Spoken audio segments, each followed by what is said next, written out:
Welcome to the 10 Steps to Successful Goal Setting mini-series. We are on step number 7. Woo, this is the step that loses most people. This step is take action. You got to have a plan of action in order to achieve your goals. You can have the best mindset. You can have visualized your goals. You can have written it down. You know your why. You can be committed to it. You can even say that you're going to be focused. But if you don't have a plan of action of how you're going to achieve your goal, all that means nothing. You have to have a plan of action. What steps do you need to take so that you can get the end result that you desire? Now, I used buying the 6-bedroom house as one of our examples. So I'm going to use it again, and then I'll use another example to help.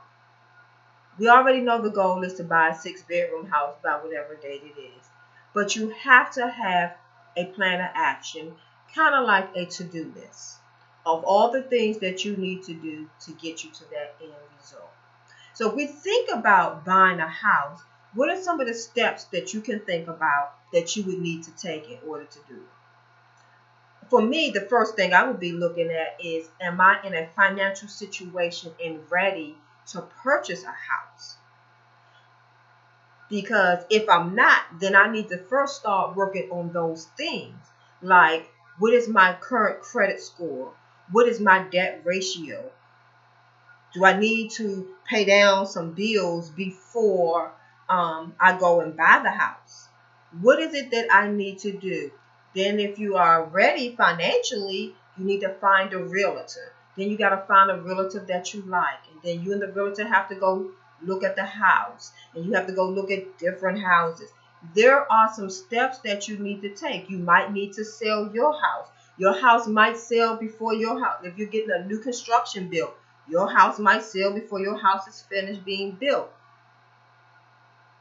What things would you do? Where would you move temporarily when you do that? Do you have to be moved by a certain time because you have kids who are in school, so you need your kids to be in a certain, you need to be moved so the kids can go to the school that they need to go to. There are a lot of things that you need to consider and think about, and you have to build your action plan based around whatever the goal is and all the things that you think you can come up with. So this is what I generally tell all my clients to do. When you know what your goal is, you done visualized it, you done written it down, you know your why behind it. Write down everything you could imagine that you need to do to get it done. Just get a piece of paper, just write down everything. Find a loan officer, find a realtor, check with your credit union, pull your credit reports, look at your credit, pay off bills. What's your plan and which way you're going to pay the bills off? If you got 6 bills you need to pay off, which one will you pay off first and which order?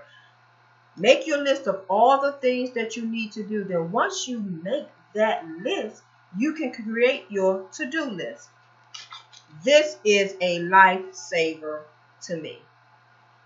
This is to achieve big today.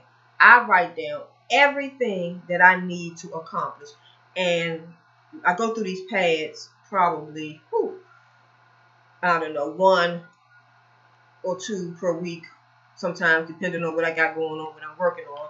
And it usually looks at something like this. It has all these different things on here, talk about what I'm going to do. Sometimes I even make other little notes on here. You can see I have it on another paper. But my point is, I usually have a plan of action of what I'm going to do. What steps do I need to take to be effective in achieving the goal that I have set for myself? So you need to think about all the things that you want to achieve, all the things that you need to achieve your goals. You need to write them down, and that becomes your plan of action. Again, I have to emphasize, it does not matter what your faith and trust in when it comes to goal setting. It doesn't matter if you're committed to the goal. It doesn't matter what you have envisioned, how you've written it down, what the purpose is behind it, your commitment. how you're going to stay focused. If you don't have a plan of action, you're never going to reach your destination. You can't just have the goal and then no plan of action. The plan of action is actually more important than the goal, because these are the little tasks that you take to get to your end destination. And some of these things are they little mini goals. That's exactly what you are. Your plan of actions are little mini goals, little things that you have to do to get to the bigger goal. So I want you to think about that thing that you have envisioned, that goal that you wrote down, and I want you to think about all the things that you need to do to achieve that actual goal, and write it down so you can have a plan of action. Until next time, here's to your success.